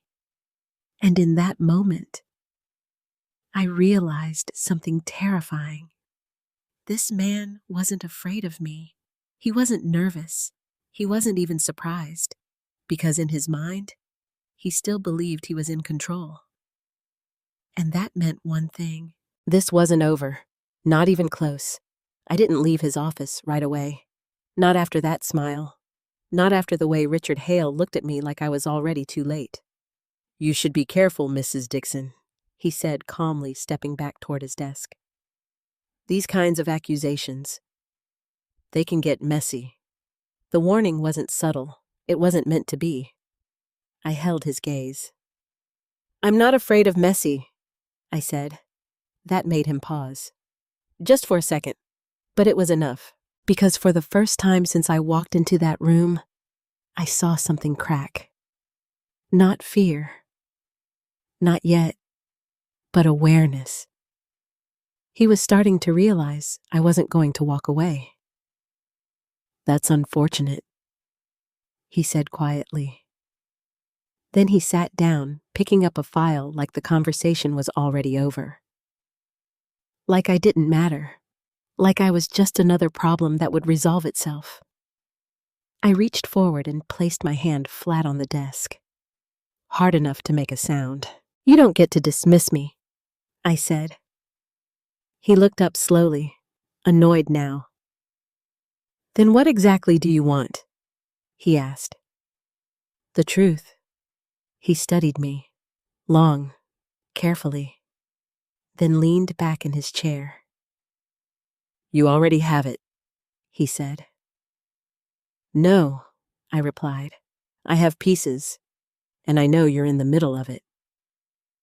His expression didn't change, but his eyes, they sharpened. "You're making a mistake," he said. "Am I?" I challenged. "Because I have emails, I have a recording, and now I have you in a room with my husband discussing internal company documents while he's being pressured to sign away everything he owns." Silence, the kind that stretches, tightens, builds. Then he laughed, softly, not nervously, not defensively, but like I had just confirmed something for him. "You think this is about a will?" he said. My chest tightened. "What else would it be?" I asked. His smile faded, and what replaced it was worse. "It's about control," he said. The words landed heavy. What control? I demanded. Everything he replied. I stared at him, trying to understand, trying to connect the pieces. "You targeted my husband," I said. "Why?" He didn't answer immediately. Instead, he stood up slowly and walked around the desk. Now he was closer. Too close. "You're asking the wrong question," he said. "Then give me the right one." His eyes locked onto mine. "The question is, what did your husband do to put himself in this position?" The room went still. My heart skipped. "No," I said immediately. "Don't do that. Don't try to twist this into his fault." "I'm not twisting anything," he replied calmly. "You expect me to believe he deserved this. I expect you to accept that he wasn't as innocent as you think." The words hit harder than anything else he had said, because they went deeper. Not just into what happened, but into who Thomas was. "You're lying," I said. "Am I?" he asked quietly. I didn't answer, because suddenly, I wasn't as certain as I wanted to be. He built that company, I said instead. He did everything the right way. Richard tilted his head slightly. "Did he?" The doubt returned, sharp, unwelcome, dangerous. "What are you talking about?" I asked. He didn't answer directly. Instead, he walked back to his desk and opened a drawer. From inside, he pulled out a folder. My stomach dropped, because I recognized it immediately. The same type of folder from the photo. Dixon Supply Group. He placed it on the desk, slowly, then slid it toward me. "Take a look," he said. I hesitated. Every instinct told me not to touch it. But I did, because I needed to know. I opened the folder, and everything inside me went cold. Financial statements, transaction records, transfers, large transfers, unusual ones, off the books, hidden. "What is this?" I whispered. Richard didn't answer. I flipped through more pages, and then I saw it.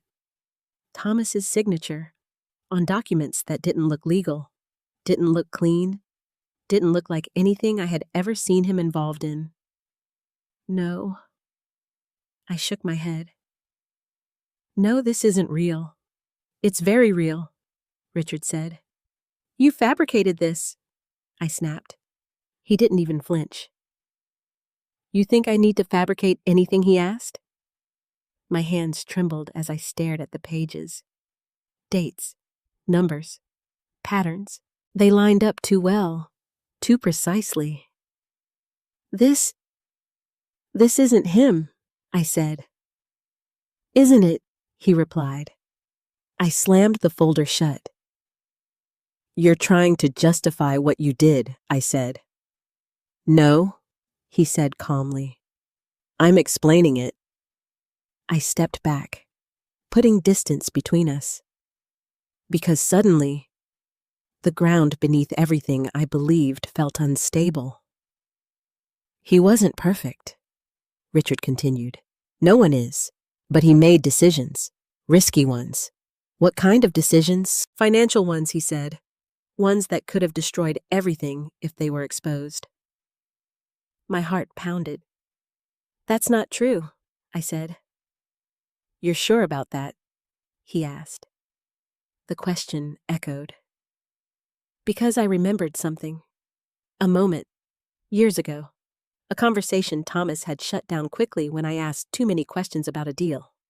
It's handled, he had said, and I had trusted him. Always, without question. You're lying, I said again. But this time, my voice wasn't as strong. Richard noticed. Of course he did. That's what we used, he said quietly. My breath caught. What leverage? He clarified. You asked why he signed the will, why he gave everything away. I didn't speak. Because he had something to lose, Richard said. The words sank in slowly, painfully. He wasn't just protecting himself, he continued.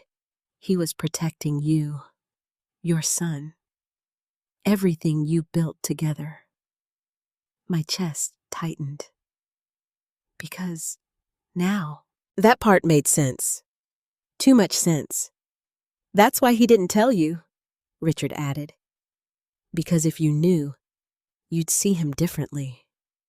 Silence filled the room. Heavy. Crushing. Because for the first time, I wasn't just questioning what happened. I was questioning him. The man I loved. The man I thought I knew. And I didn't know which was worse. The possibility that he was innocent. Or the possibility that he wasn't. What do you want? I asked finally. Richard's expression returned to calm. We already got what we wanted, he said. Then why am I still here? He smiled again. That same controlled, knowing smile. Because now you're part of the equation, he said. My heart dropped. What does that mean? It means, he said quietly, you have a choice. I felt the air leave my lungs. What kind of choice? His eyes locked onto mine. The same one your husband had? And in that moment, I understood something terrifying. This wasn't over. It wasn't even close. Because whatever had trapped Thomas was now reaching for me. I didn't remember leaving Richard Hale's office. Only that when I stepped outside, the air felt different, sharper, colder. Like something invisible had just wrapped itself around my life and pulled tight. You have a choice. His words echoed in my mind the entire drive home. The same choice Thomas had, which meant one thing. Whatever had happened to my husband was now happening to me. Ethan was already waiting when I walked in. He took one look at my face and knew. What happened? He asked. I didn't answer right away. Instead, I placed the folder Richard had shown me on the table. Slowly, carefully, like it might explode if I moved too fast. Ethan opened it, and within seconds, his expression changed. From confusion to disbelief to anger. This is fake, he said immediately. I thought so too, I replied.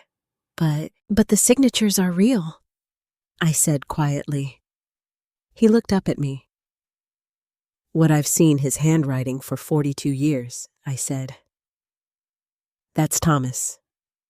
Ethan shook his head, pushing the folder away like it burned him. No, there's no way.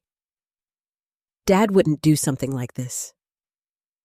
I know, I said, but my voice lacked certainty. Because now, I had seen the proof. And even if I didn't understand it, I couldn't ignore it. What did he say? Ethan asked. Richard, I clarified. Ethan nodded. I hesitated, because saying it out loud would make it real. He said your father made decisions, I said slowly. Risky ones that could have destroyed everything if they were exposed. Ethan stared at me. You believe him? No, I said immediately, then paused. I don't know what I believe. That was the truth. And it was worse than anything else. That night, I sat alone in the living room. The house felt heavier than ever. Every memory, every laugh, every quiet moment we had shared now carried a question behind it. What didn't I see? What didn't I know? I closed my eyes and tried to remember. Not the big moments, not the obvious ones, but the small things, the details, the pieces that didn't fit. And then something surfaced. A conversation. Years ago, Thomas had come home late, later than usual. He had looked tired, worried. I had asked him what was wrong, and for the first time, He had snapped. It's handled, Giselle. The tone had shocked me.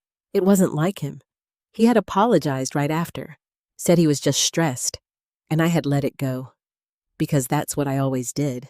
I trusted him, without question, without hesitation, without ever asking what he might be hiding. My eyes opened slowly, because now, that moment didn't feel small anymore. It felt like the beginning of something that had been building long before the last 3 weeks. long before Vanessa, long before the threats. What did you get yourself into? I whispered. The next morning, I made a decision. I called Daniel. We need to move forward, I said, with what he asked. A case, I replied, against the will, against whoever forced it. There was a pause. This could get complicated, he warned. I know, I said, but I'm already in it. He sighed softly. All right, he said. Then we do it properly. The legal process started fast, faster than I expected.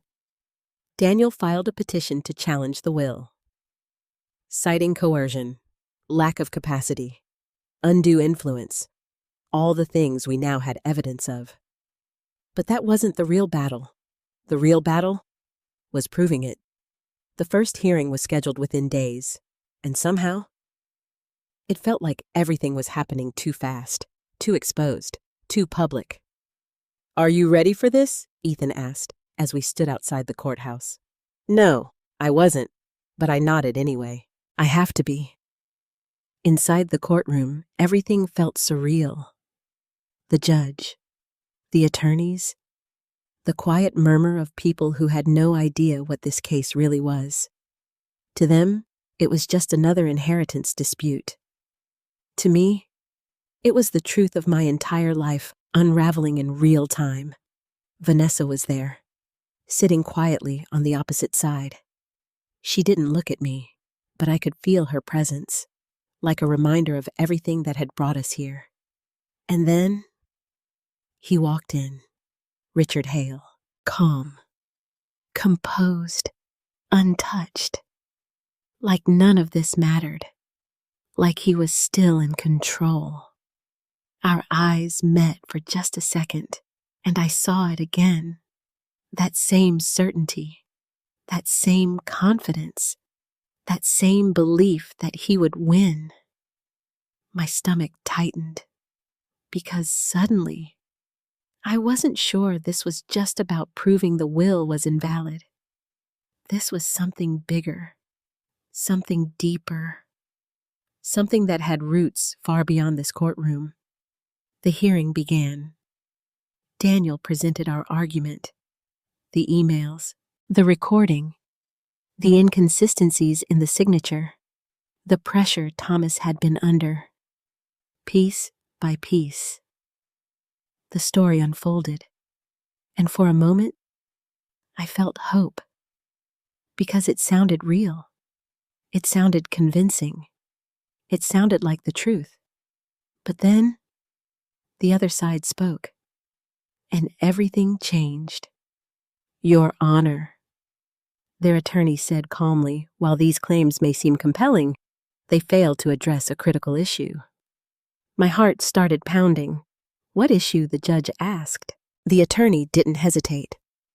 The financial misconduct of Mr. Thomas Dixon. The words hit like a shockwave. Daniel stiffened beside me, what he said under his breath. The attorney continued. We have documentation showing a pattern of questionable transactions that could expose Mr. Dixon and his family to serious legal consequences. My breath caught, because I knew exactly what he was referring to. The folder. The documents Richard had shown me. This changes the context entirely, the attorney said. If Mr. Dixon acted under pressure, it was not unjustified. It was the result of his own actions. The room fell silent, heavy, dangerous. And in that moment, I realized what was happening. This wasn't just a defense. This was a weapon. They weren't just trying to keep the will. They were trying to destroy Thomas, to rewrite who he was, to turn him into the villain, so no one would question what they did to him. I felt my hands trembling, because now, the fight had changed. This wasn't just about proving the truth. It was about protecting it. And as I looked across the courtroom at Richard Hale, I understood something terrifying. He wasn't just confident, he was prepared, because he had already planned for this. And that meant one thing. We weren't just fighting for an inheritance anymore. We were fighting for Thomas's name, for his legacy, for the truth. And I didn't know yet if that was a battle we could win. I didn't cry. Not in the courtroom. Not when they dragged Thomas's name through the mud. Not when they laid those documents out like evidence of a man I didn't recognize.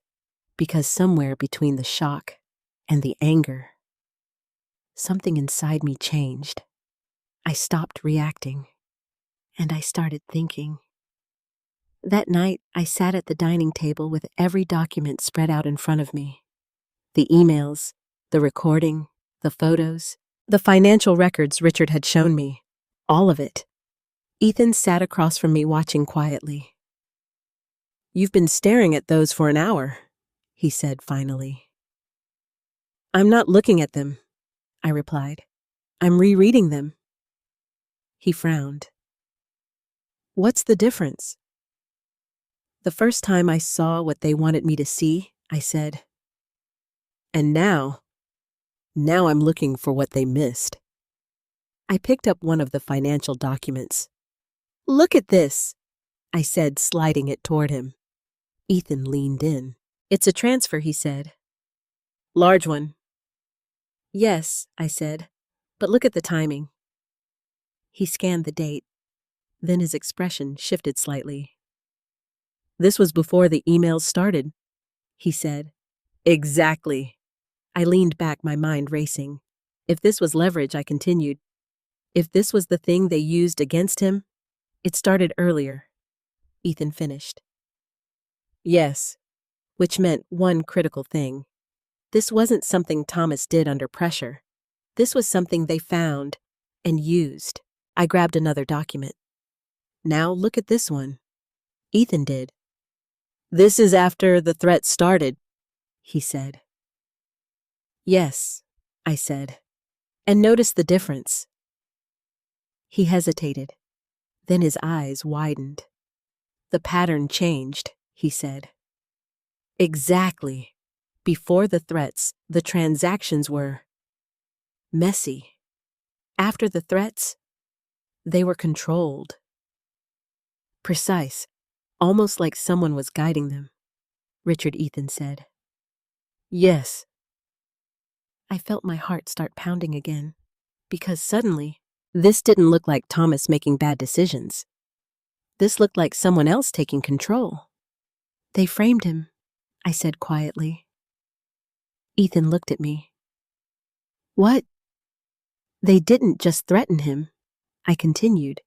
They built the case against him. I tapped the documents. They created the problem, so they could control the solution. Silence filled the room. Because now, everything made sense. The emails, the pressure, the will. It wasn't about inheritance. It was about power. They needed him compromised, Ethan said slowly. Yes.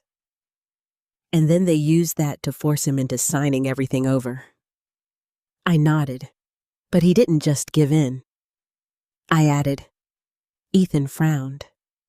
What do you mean I reached for the recorder Vanessa had given me and played it again? I don't want to sign it. I paused it. Listen to his tone, I said. That's not someone who already lost. That's someone still fighting. Ethan leaned back thinking. So what did he do? He asked. I looked at the table, at all the pieces, and then it clicked.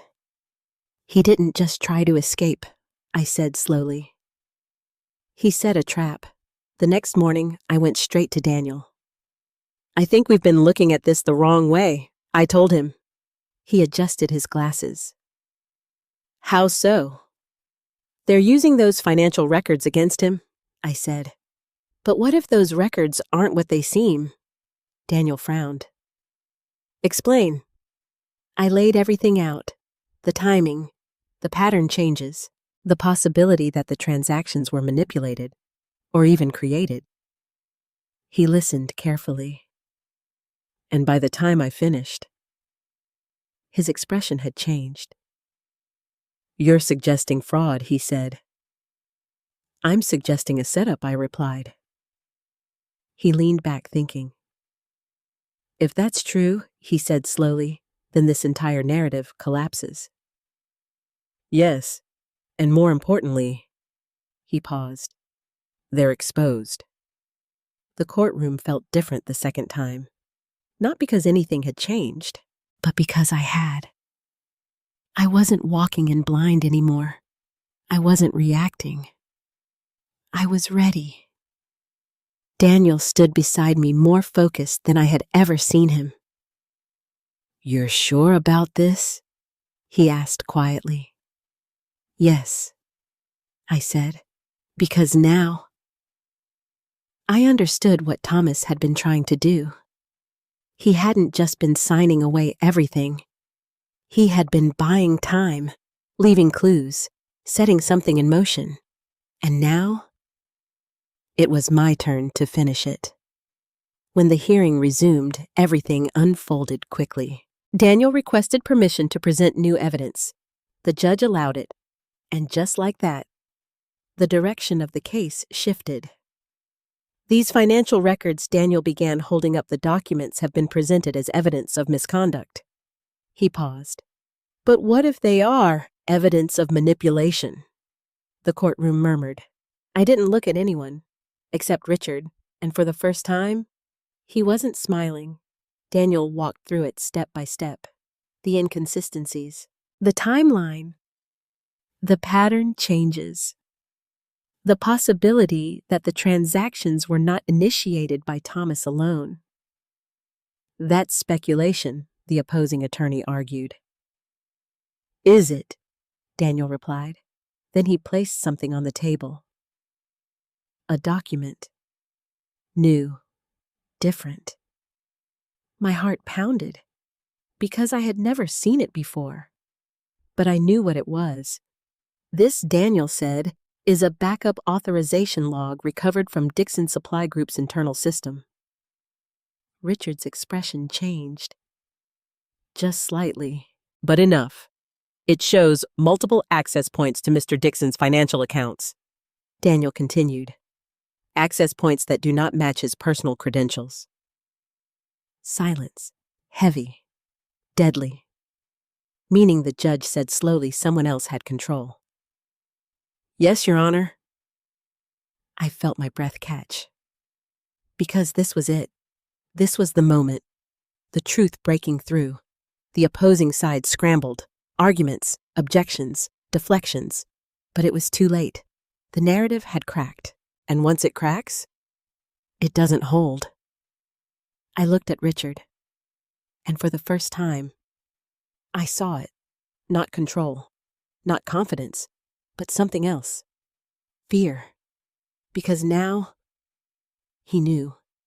The trap Thomas had set was finally closing, and I was the one pulling it tight. The silence in the courtroom didn't break all at once. It cracked, slowly, like glass under pressure.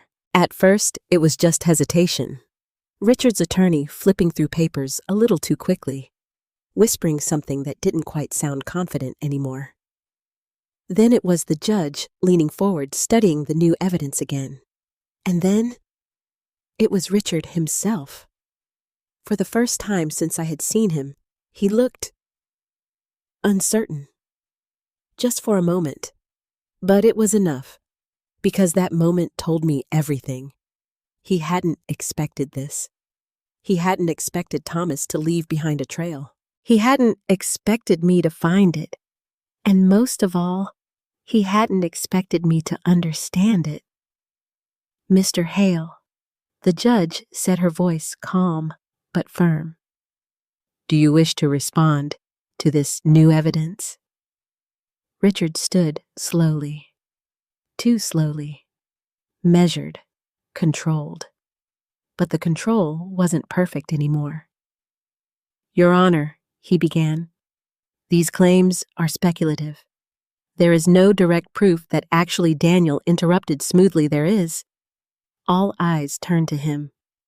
My heart started pounding, because I hadn't known what he was about to say. Not exactly, but I trusted him. We have obtained access logs. Daniel continued, holding up another document. Logs that show repeated unauthorized entries into Mr. Dixon's financial accounts, from a terminal assigned to Mr. Hale. The room went still, completely still. Richard didn't move, didn't speak, didn't even blink. But his silence said everything. You're accusing my client of fraud, his attorney snapped. I'm stating a fact, Daniel replied calmly. The judge's gaze shifted to Richard. Is that true? She asked, and for the first time. He didn't answer immediately. That was the moment, the exact moment everything changed. Because power doesn't disappear loudly. It slips, quietly. And once it slips, it never comes back the same. No, Richard said finally. But it was too late. The hesitation had already exposed him. The hearing didn't last much longer after that. It didn't need to. The damage was done. The narrative had collapsed. And when the judge spoke again, her words felt like something breaking free. This court finds sufficient evidence to question the validity of the will, she said.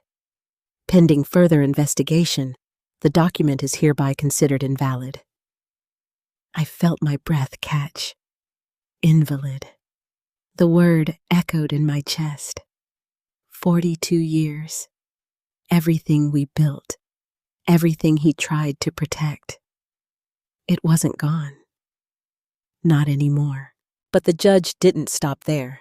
In addition, she continued, this matter is being referred for criminal investigation. That was it. The final shift. Because now, this wasn't just about us. It was about justice. Richard didn't look at me as the courtroom emptied. He didn't say anything, didn't argue, didn't fight. He just stood there, still, silent, and for the first time, small. Outside the courthouse, the air felt different, lighter. Not completely, not yet, but enough. Ethan pulled me into a tight hug. "We did it," he said. I closed my eyes. "No," I said softly. He did. Weeks passed before everything settled. Investigations, interviews, documents being reviewed. But the truth had already surfaced. Richard Hale wasn't acting alone. Vanessa had been right. There were others, but he had been the center, the one with access, the one with control, the one who thought he could manipulate everything, including my husband. He was charged, and eventually, he was gone. The will was officially declared void. And when Daniel handed me the final paperwork, there was something else. Another document, older, familiar. Thomas's original will, he said. My hands trembled as I opened it. I already knew what it would say, but I needed to see it, to feel it, to believe it. And there it was. Everything. The house, the accounts, the company, all of it, left to me, just like it had always been, just like it was always meant to be. Tears filled my eyes, but they weren't the same as before. They weren't from grief. They were from understanding, because now I knew the truth. He hadn't betrayed me. He had been protecting me until the very end. That night, I sat on the front porch, alone, the same place we used to sit together, the same place where everything once felt simple. I looked out at the quiet street, at the life we had built, and for the first time in a long time, I felt something I thought I had lost. Peace. Not perfect, not complete, but real. "I'm sorry," I whispered into the night, not because I had done something wrong, but because I hadn't seen it sooner, because I hadn't understood, because I had doubted him. But then I smiled softly, because somehow, even without telling me everything, he had trusted me enough to finish what he started, and I had. I didn't rebuild everything, not exactly. Some things don't need to be rebuilt. They need to be honored, protected, remembered. I kept the house. I kept the company. But more importantly, I kept the truth. And that was enough. Because in the end, it wasn't about the money. It wasn't about the will. It wasn't even about what was taken. It was about what remained. Trust, love, and the quiet strength to stand up, even when everything tries to break you. And if there's one thing I've learned through all of this, it's this. The truth doesn't disappear. It waits. Sometimes quietly, sometimes painfully, but it always finds its way back. Just like he did, in the end.